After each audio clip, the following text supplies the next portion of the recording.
കരുതിയാ മതി. താമസവും കിടപ്പൊക്കെ എവിടെയാണ്? ആ ലോഡ്ജിലൊരു മുറിയെടുത്തു. ലോഡ്ജിലോ? എന്തിനാ ലോഡ്ജ് ആക്കി കളഞ്ഞത്?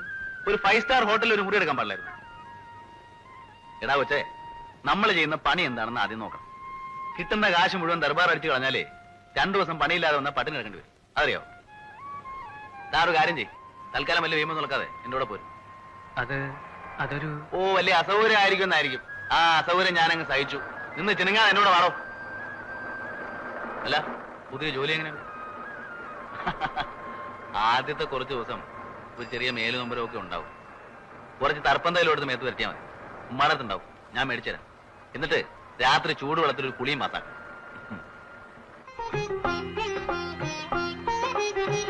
മതി മതി മതി, എന്റെ വയറ് നിറഞ്ഞു. സത്യം പറഞ്ഞാൽ ഇത്രയും രുചി അറിഞ്ഞ് ഞാൻ ഇത്തിരി ചോറുണ്ടത് പണ്ട് എന്റെ അമ്മ ജീവിച്ചിരുന്നപ്പോഴാണ്. ഇതൊന്നും കേട്ട് നിങ്ങൾ വിശ്വസിക്കണം.